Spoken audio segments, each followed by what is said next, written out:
العالمين حمدا كثيرا طيبا مباركا فيه كما يحب ربنا ويرضاه والصلاة والسلام على نبينا محمد وعلى آله وصحبه أجمعين أما بعد.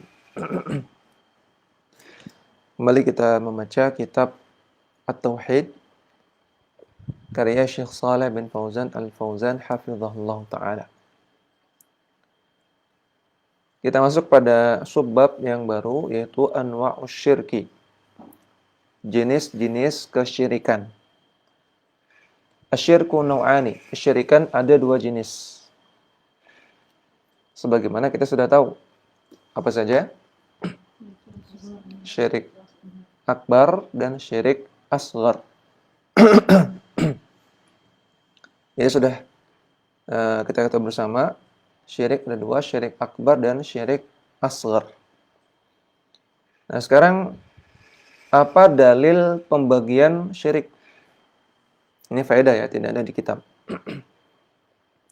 Kenapa kok syirik dibagi menjadi dua? Kenapa sih nggak syirik? Syirik aja lah satu. Gitu. Apakah ada hadis qala sallallahu alaihi wasallam asyirku nau'an? Ya. Nabi mengatakan syirik itu ada dua, wahai para sahabatku. Ada nggak? Hadis seperti itu nggak ada. Terus apa dalilnya kita membagi syirik menjadi dua? Ya. Yang pertama, dalilnya adalah dalam sebagian hadis Rasulullah sallallahu alaihi wasallam menyebutkan ada syirik asghar. Di antaranya beliau bersabda, saya juga disebutkan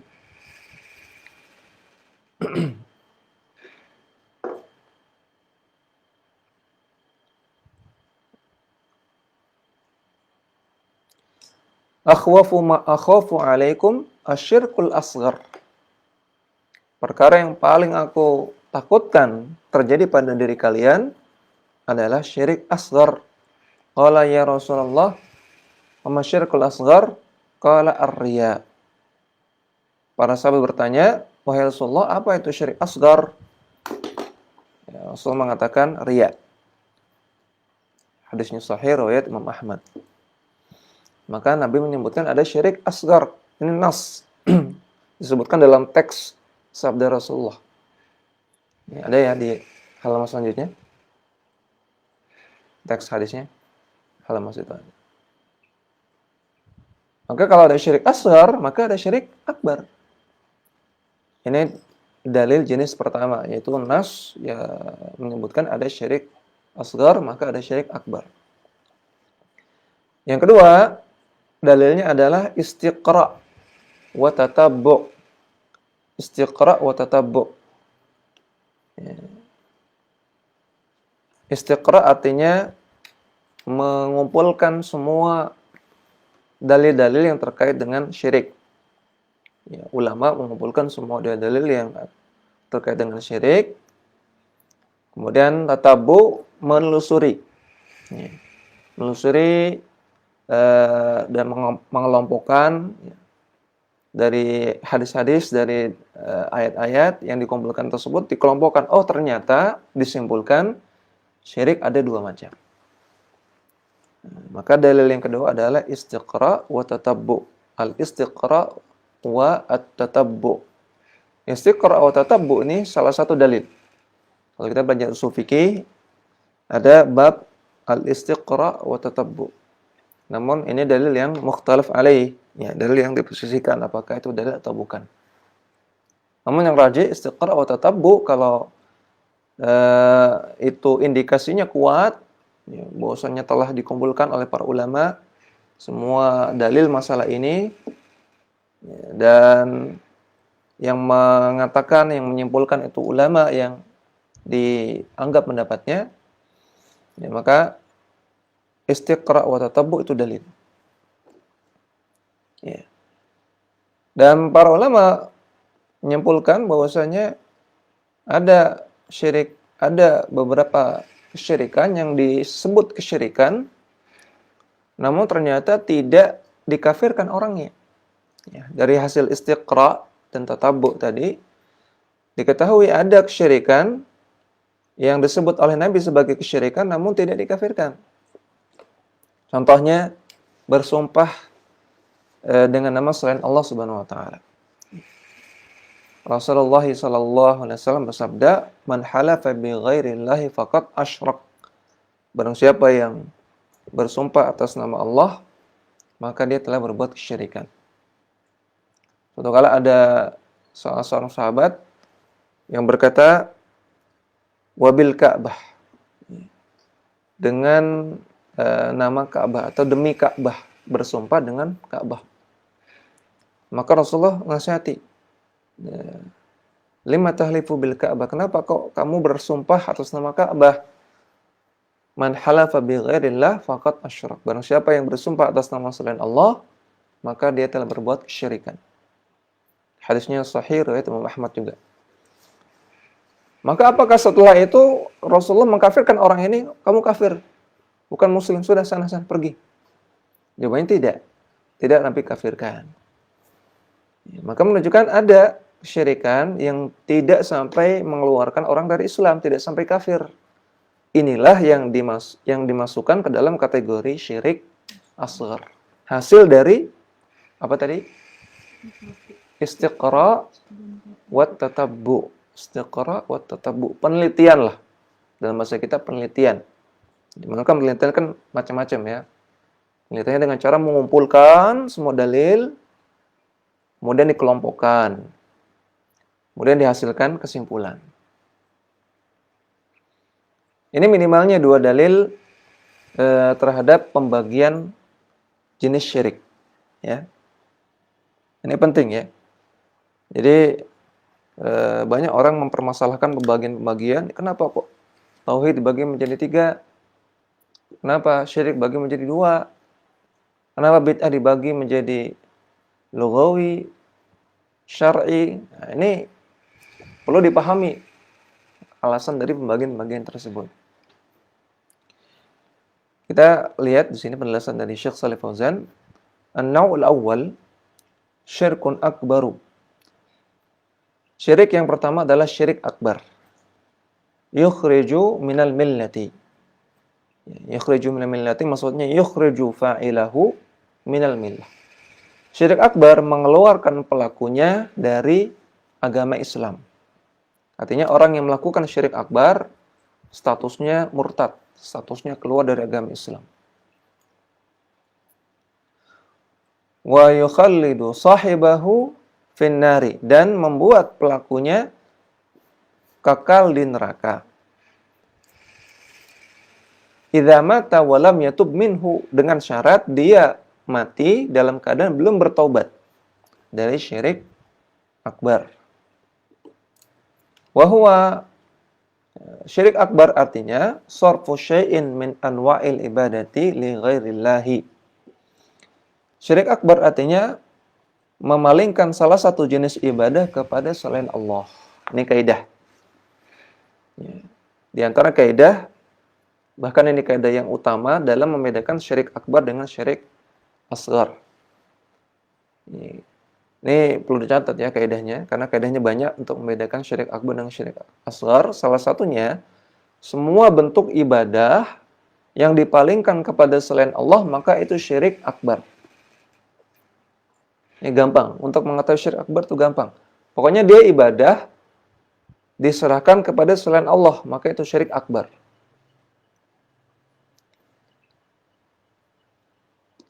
Contohnya, kadu'ain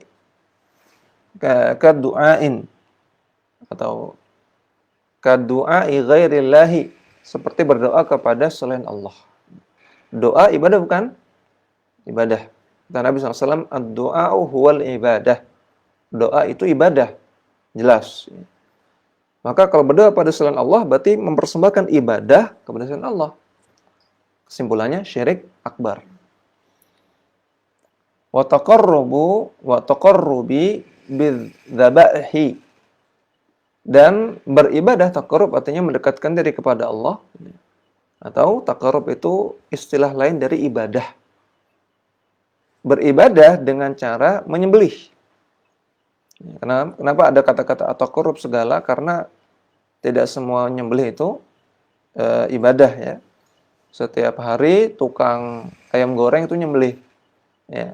Tapi untuk dimakan, untuk dijual, maka ini bukan ibadah. Boleh-boleh aja. Setiap hari tukang sate itu nyembelih kambing. Ya, maka ini bukan yang dibahas. Namun kalau ada orang beribadah, dia merasa ini perbuatannya akan mendapatkan pahala, akan mendatangkan keselamatan, ibadahnya dengan cara menyembelih. Ya, maka ini termasuk mempersembahkan ibadah kepada selain Allah. Wan nudhuri li ghairillah, dan bernazar kepada selain Allah. Ya, nazar ibadah. Kalau nazarnya kepada selain Allah maka syirik akbar. Minal kuburi wal jinni wasyayatin, bernazar kepada kuburan, bernazar kepada jin, bernazar kepada setan. Maka ini bentuk syirik akbar semuanya. Kemudian perhatikan di sini. Wal khaufi minal mauta, takut kepada orang mati. Awil jinni, atau takut kepada jin. Awil syayatini, atau takut kepada setan. Ya. Takut kepada setan, takut kepada hantu, takut kepada demit, takut kepada pocong. Ini bisa menjerumuskan seseorang kepada syirik akbar. Ini Syekh Shalih Fauzan. Hati-hati. Ya, takut kepada jin, setan, ini bisa membuat orang keluar dari Islam. Berbahaya. Namun, perhatikan ya. Ayyadurruhu au yumarriduhu. Dengan keyakinan setan tersebut bisa membahayakan dia dengan seketika, atau membuat dia sakit dengan seketika. Takut kepada setan, pada hantu, ya, pada zombie, kuntilanak, apalagi genderuwo. Dengan keyakinan semua ini bisa membuat seorang manusia terkena bahaya seketika atau sakit seketika. Ini syirik akbar. Kenapa? Karena takut yang seperti ini namanya khauf sir. Dan ini khauf ibadah.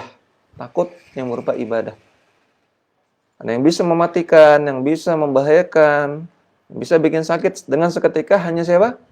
Hanya Allah Subhanahu wa taala. Maka takut kepada setan, takut kepada hantu ini berbahaya. Ya, bisa merusak akidah, bisa mengeluarkan orang dari Islam. Ya, namun dengan catatan ya, takutnya dengan model tadi. Kalau dia berkeyakinan setan ini bisa mematikan dia dengan seketika. Ya, bisa membuat dia sakit dengan seketika.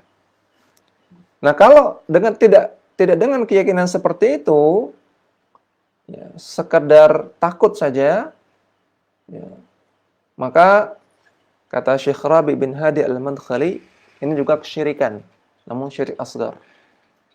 Karena ini sarana menuju syirik akbar tadi. Ya, kalau kita takut sama setan, tanpa keyakinan setan ini bisa membuat kita mati seketika, ya, sekedar takut saja, maka ini bisa menjerumuskan kita kepada keyakinan itu. Ya enggak? Kalau kita takut terus, lama-lama kita sangat takut kepada setan sehingga kita merasa setan ini bisa mematikan kita kapan saja, di mana saja. Ya, maka andaikan takutnya takut biasa, ini juga dihindari, nggak boleh takut. Ya. Karena menjadi sarana kepada syirik akbar. Dan semua sarana kepada syirik akbar, itu namanya syirik asgar. Ini kaidah. Semua hal yang menjadi sarana kepada syirik akbar, itu syirik asgar. Nah, kalau takutnya itu karena ada indikasi. Ya, misalnya tiba-tiba muncul penampakan. Ya, muncul penampakan serem ya, karena memang jin, setan ini bisa menampakkan wujudnya dengan bentuk-bentuk menyeramkan. Ya, di luar bentuk aslinya dia. Ya, misalnya bentuk seperti monster gitu ya, menyeramkan, atau nggak ada kepalanya di depan kita. Ya, maka kalau kita takut, ini namanya takut tabii, wajar. Di depan kita ada makhluk seperti manusia, nggak ada kepalanya. Ya, kalau takut wajar. ya enggak? Atau seperti raksasa, ya, tingginya berapa? Misalnya 5 meter bentuknya. Maka kita takut wajar. Tabi'i. Ini tidak termasuk kesyirikan, tidak termasuk syirik akbar, juga tidak termasuk syirik asghar. Namun kalau nggak ada apa-apa, takut aja. Nah, ini berbahaya. Nggak ada penampakan, nggak ada apa, takut. Nah, ini berbahaya. Bisa minimal syirik asghar, atau bisa ke dalam syirik akbar. Waliyadzubillah. Tapi kalau ada penampakan, wajar ya, kaget. Tahu ada pocong lewat, ya kaget, wajar. Takut, kaget. Tahu ada kuntilanak terbang, ya takut, kaget, wajar. Tabi'iyah. Ya. Kalau ada penampakan, kalau ada suara, ya, tidak ada orang di rumah kosong, tapi ada suara, maka ini wajar takut. Ya, takut yang tabi'i. Namun kalau tidak ada apa-apa, tidak ada qarinah, sekedar takut. Nah, ini yang berbahaya. Ya, para ulama memperingatkan. Minimalnya syirik asghar bisa menjerumuskan ke dalam syirik akbar. Dan setan, jin itu juga makhluk Allah Subhanahu wa taala ya. Mereka juga diperintahkan untuk beribadah.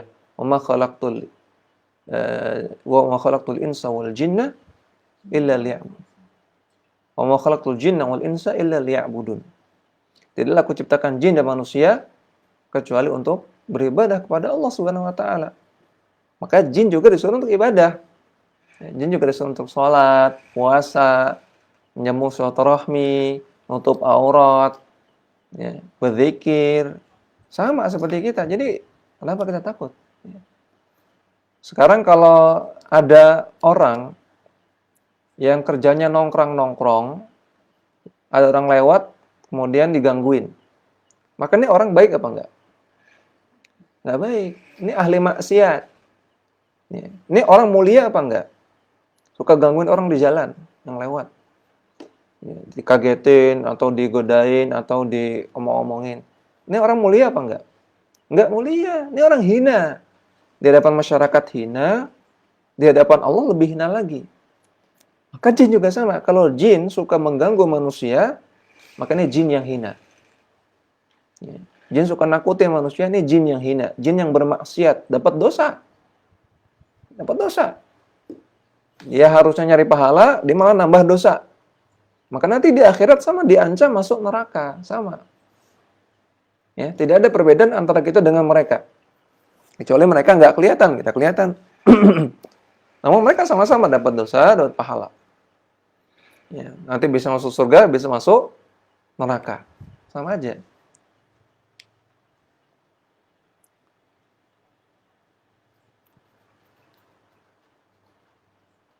Dan yang namanya jin, yang namanya setan, tidak tahu perkara gaib. Ya. Nggak tahu perkara gaib, dan mereka tidak punya kuasa seperti Allah. Ya, artinya mereka nggak bisa mematikan seketika. Mereka nggak bisa menentukan jodoh, rezeki, ya, penyakit, nggak bisa. Mereka bisa mengganggu manusia, sebagaimana manusia juga bisa mengganggu manusia yang lain. Namun perlu apa? Perlu sebab. Ya, harus dijegal dulu. Ya. Pengen bikin orang jatuh, ya dijegal dulu. Pengen bikin orang sakit, ya dikasih racun dulu. Ya. Pengen bikin orang mati, ya dicekek dulu. Gitu. Nggak bisa dimatikan dengan seketika oleh si jin, nggak bisa. Ya. Jadi mereka butuh sebab.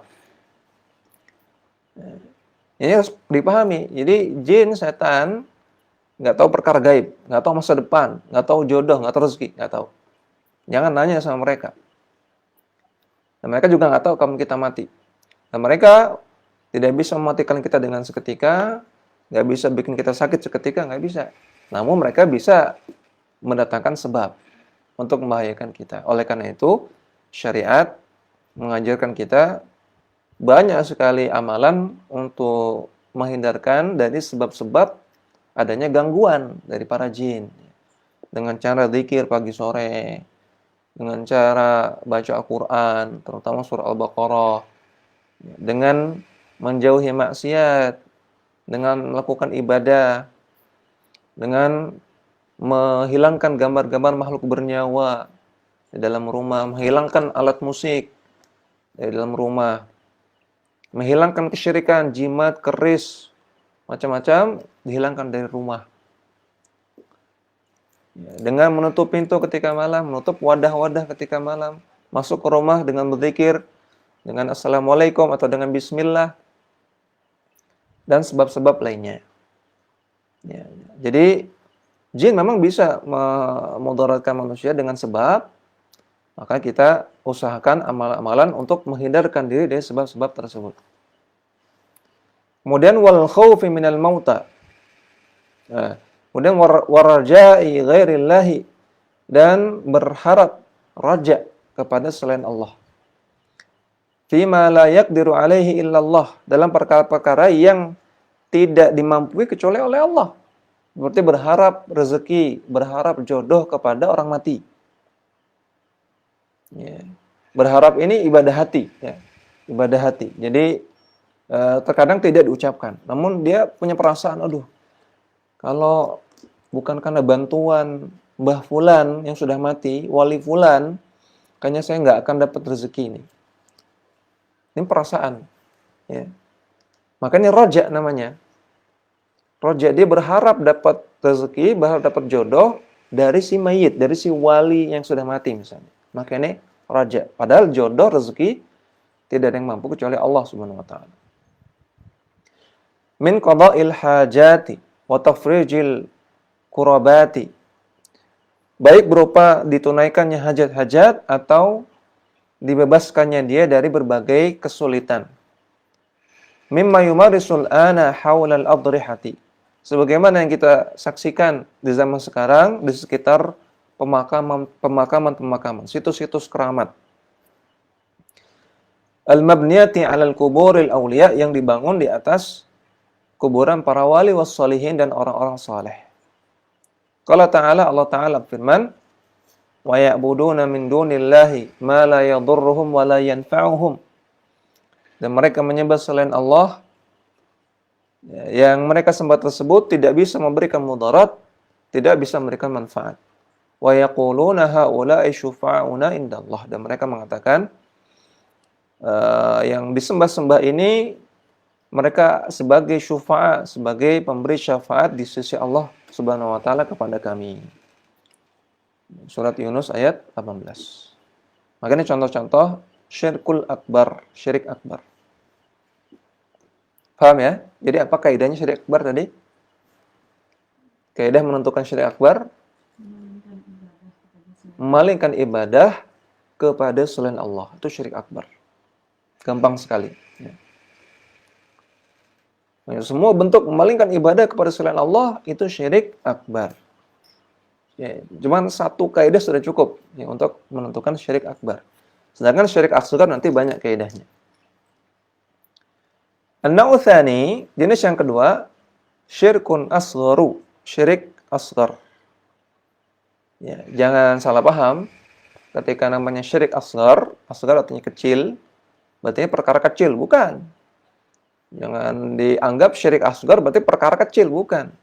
Bahkan kata para ulama, umumnya syirik asghar lebih parah daripada dosa besar. Syirik asghar lebih parah dari semua maksiat. Ya, namun dijelaskan oleh Syekh Abdul Aziz Al-Aqil kalau nggak salah, ya, bahwasanya ini tidak berlaku secara mutlak. Ya. Kadang ada dosa besar yang lebih besar daripada syirik asghar, seperti berbicara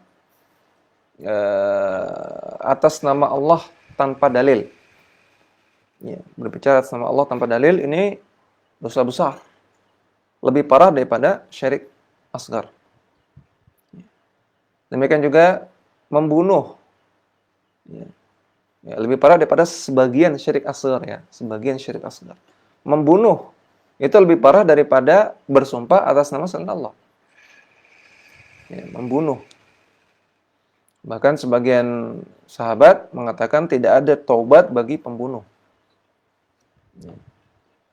Ini saking parahnya dosa membunuh.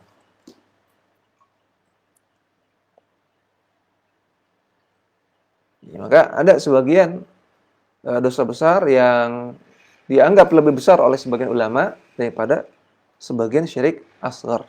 Namun secara umum syirik asghar ini lebih besar, lebih parah daripada dosa besar. Syirik asghar itu la yukhriju minal millah, tidak mengeluarkan pelakunya dari agama Islam. Artinya orang yang melakukan syirik asghar masih muslim. Lakinnahu yunqisut tauhid. Namun syirik asghar bisa mengurangi kadar tauhid seseorang. Wa huwa wasilatun ila syirkil akbar. Dan syirik asghar adalah sarana menuju syirik akbar. Ini kaidah. Ya, tadi sudah kita sebutkan bahwasanya semua sarana menuju syirik akbar itu syirik asghar. Wa huwa qisman. Syirik asghar ada dua jenis. Al-qismul awwalu syirik asghar, yang jenis pertama yaitu syirkun zahirun, syirik yang nampak. Wa huwa alfadhun wa af'alun. Syirik zahir, syirik asghar yang zahir dibagi dua lagi, yaitu alfadh dan af'al. Syirik asghar dalam lafaz dan syirik asghar dalam perbuatan. Fal alfadhu kal halafi bi ghairillahi. Contoh syirik asghar dalam alfaz, dalam perkataan. Contohnya seperti bersumpah atas nama selain Allah. Seperti tadi bersumpah dengan nama Ka'bah, bil Ka'bah, atau wal Ka'bah, demi Ka'bah, atau demi bapak saya, demi ibu saya, demi Rasulullah, termasuk bersumpah dengan nama Rasul. Demi Rasulullah saya bersumpah, misalnya. Maka ini bersumpah atas nama selain Allah termasuk syirik asghar, dan syirik asghar dalam lafaz. Qala sallallahu alaihi wasallam, Nabi bersabda, man halafa bi ghairillahi faqad kafara aw asyraka. Barang siapa yang bersumpah dengan nama selain Allah, maka dia telah kufur dan telah berbuat kesyirikan. Hadis riwayat Tirmidzi, dihasankan oleh At-Tirmidzi dan disahihkan oleh Al-Hakim. Juga diriwayatkan oleh Imam Ahmad, tadi sudah saya sebutkan, dan disahihkan oleh Syekh Ahmad Syakir. Wa qauluhu masyaallah wa syi'ta. Contoh syirik asghar dalam lafaz yang kedua, contohnya kedua, perkataan masyaallah wa syi'ta, atas kehendak Allah dan kehendakmu. Qala sallallahu alaihi wasallam, Nabi bersabda, lima qala rajulun masyaallah wa syi'ta, atau lamma qala rajulun masyaallah wa syi'ta. Ketika ada orang mengatakan seperti itu, Nabi mengatakan, aj'altani lillahi niddan, apakah engkau ingin menjadikan aku sebagai tandingan bagi Allah? Qul masyaallahu wahdah, katakanlah masyaallah saja. Katakanlah masyaallah saja. Rawahu An-Nasa'i, hadis riwayat An-Nasa'i. Maka dalam perkataan masyaallah wa syi'ta ada unsur penyetaraan antara Allah dan Rasulullah. Walaupun dia tidak berniat. Dia tidak berniat menyetarakan Allah dengan Rasulnya. Tidak. Yang mengatakan tadi, sahabat tadi yang mengatakan demikian tidak punya niat. Tidak punya anggapan Rasulullah ini seperti Allah. Tidak. Namun dia mengatakan perkataan yang terdapat makna itu. Kalau ini dibiarkan, maka lama-kelamaan bukan tidak mungkin akan menjerumuskan dia punya keyakinan Rasulullah seperti Allah, setara dengan Allah Subhanahu wa taala. Maka perkataan masya Allah wa syi'ta adalah apa? Adalah sarana menuju syirik akbar. Kalau seseorang meyakini Rasulullah itu setara dengan Allah, syirik akbar apa syirik asgar? Meyakini Rasulullah setara dengan Allah. Syirik akbar, jelas. Nah, perkataan Masya Allah wa syi'ta, ini ketika dikatakan tanpa keyakinan seperti itu, namun ini adalah sarana kepada keyakinan itu. Sehingga dia adalah syirik apa? Asghar. Perkataan Masya Allah wa syi'ta, syirik asghar. Kemudian contoh yang ketiga, wa qawlu la lallahu wa fulan. Perkataan andai bukan karena Allah dan karena fulan. Sama, ini penyataraan. Waswabu ayyuqala, yang benar perkataannya adalah Masya Allah thumma fulan. Ya. Atas kehendak Allah, kemudian setelah itu kehendak fulan. Dan juga perkataan walallahu thumma fulan. Andaikan bukan karena Allah, kemudian atas sebab si fulan. Jadi kemudian ya, kalau kita kata thumma, kemudian tidak ada unsur penyetaraan. Kalau kata-kata wa, ada unsur penyetaraan. Maka semua jenis penyetaraan, semua jenis perkataan atau perbuatan yang ada unsur penyetaraan ya, secara makna antara Allah dan Rasulnya tidak diperbolehkan, walaupun tidak ada niatan. Seperti contohnya memasang tulisan Allah dan Rasulnya sejajar. Ini ada makna penyetaraan antara Allah dan Rasulnya. Walaupun tentunya yang masang tidak berniat demikian. Maka tetap tidak boleh. Tetap tidak diperbolehkan. Li'anna thumma litartibi ma'at tarakhi. Karena kata-kata thumma ini maknanya adalah tertib, adanya urutan. Dan adanya tarakhi, adanya jeda. Ya.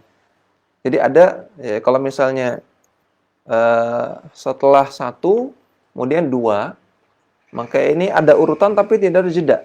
Karena setelah satu langsung dua. Tapi antara 1 dengan 10 ini ada urutan dan ada jeda. Jedanya banyak. Kalau antara 1 dengan 1 tidak ada jeda, setara. Paham ya? Kalau thumma dalam bahasa Arab ini menghasilkan makna tertib wa tarakhi. Adanya urutan, artinya Allah jauh lebih tinggi daripada Rasulullah. Jauh lebih kuasa, jauh lebih sempurna daripada Rasulullah SAW, dan jauhnya sangat jauh, ada jeda.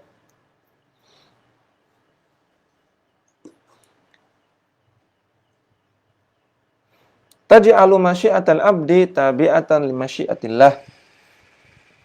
Dengan mengatakan seperti itu, Masya Allah thumma fulan atau lallahu thumma fulan, maka Anda menjadikan kehendak hamba, kehendak manusia itu di bawah kehendak Allah Subhanahu wa taala.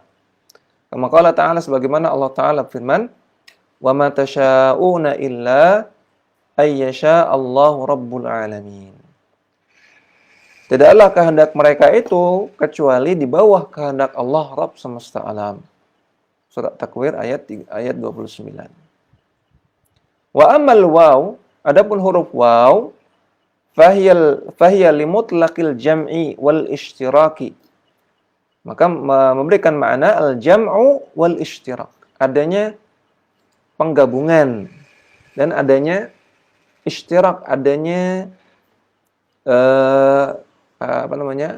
sekutu, ya, adanya kebersamaan, adanya sekutu. La taqtadi tartiban, tidak menghasilkan makna urutan. Wala taqiban, dan tidak menghasilkan makna taqib, ya, urutan sama. Wa mithluhu, dan contoh yang lain, contoh syirik asghar dalam lafaz yang lain. Wa mali illallahu wa anta. Mali illallahu wa anta. Tidaklah apa yang saya dapatkan ini, yang saya miliki ini, kecuali karena Allah dan Anda. Sama, ini juga ada kata-kata waw, ada unsur penyetaraan. Atau kata-kata yang lain, contoh yang lain. Wa hadza min barakatillahi wa barakatik. Ini karena keberkahan dari Allah dan darimu. Sama intinya menggunakan waw.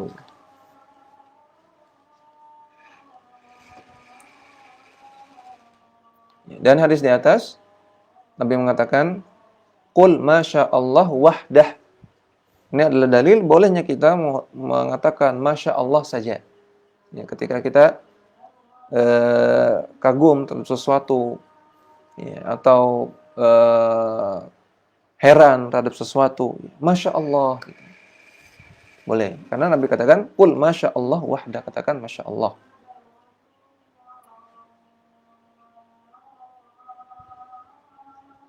Tidak harus masya Allah la haula wala quwata illa billah. Ya, tidak harus masya Allah barakallahu fiik, tidak. Boleh masya Allah saja. Wa amal af'alu, adapun syirik asghar berupa perbuatan,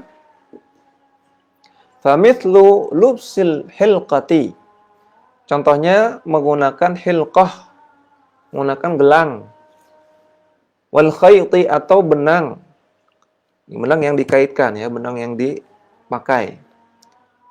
Dengan niatan li raf'il bala, dengan niatan untuk menghilangkan bencana, menghilangkan sakit misalnya, menghilangkan kesialan misalnya, au daf'ihi, atau untuk menghindari. Ya, jadi baik untuk menghilangkan atau untuk menghindari. Dia belum kena bencana.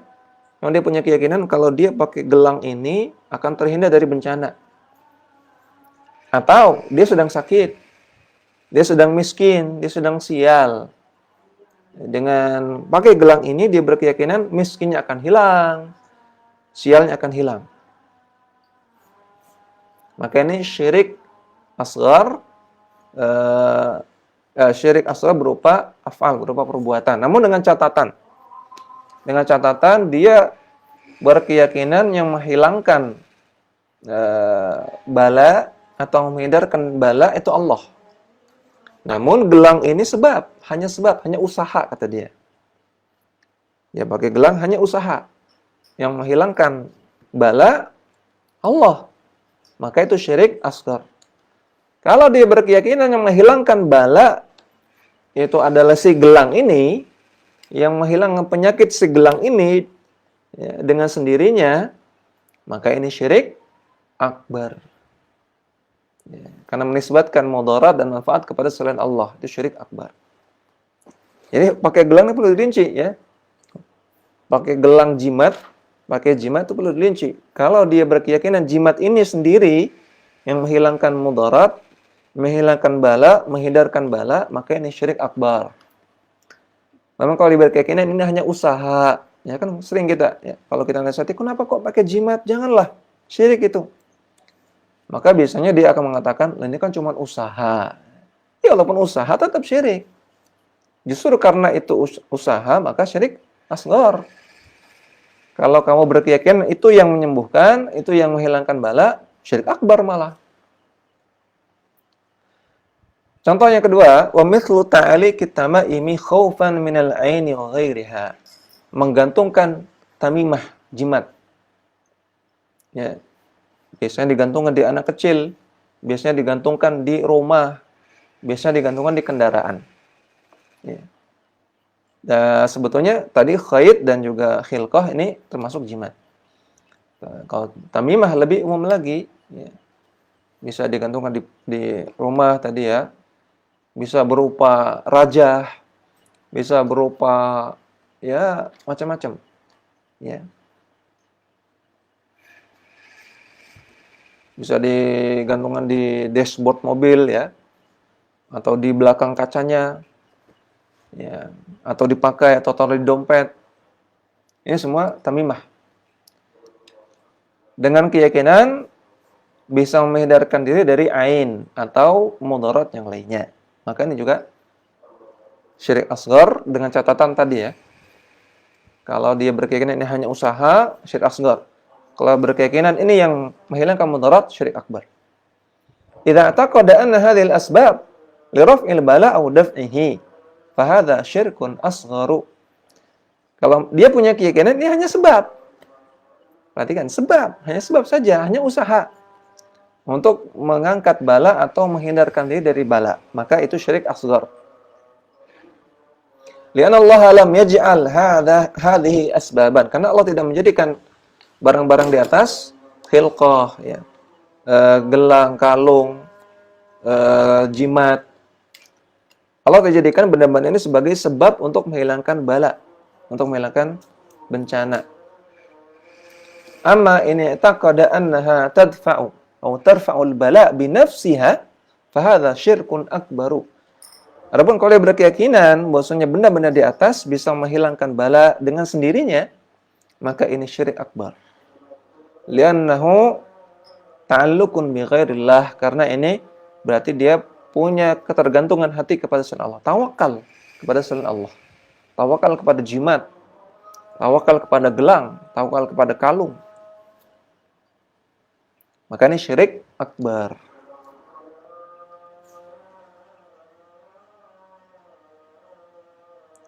Ya, sekali lagi kita simpulkan, syirik asghar adalah semua sarana menuju syirik akbar. Syirik asghar terbagi menjadi dua, zahir, ya, dan khafi. Nanti belum disebutkan, ya. Zahir dan khafi. Yang zahir ada dua. Apa saja tadi? Syirik alfat dan af'al. Alfat berupa perkataan, af'al berupa perbuatan. Ya, demikian yang bisa kita baca, mudah-mudahan bermanfaat dan bisa kita jadikan pelajaran yang bermanfaat untuk kehidupan kita sehari-hari. Sallallahu ala nabiyina Muhammadin wa ala alihi wa sahbihi wasallam. Wa akhiru da'wana alhamdulillahi rabbil alamin.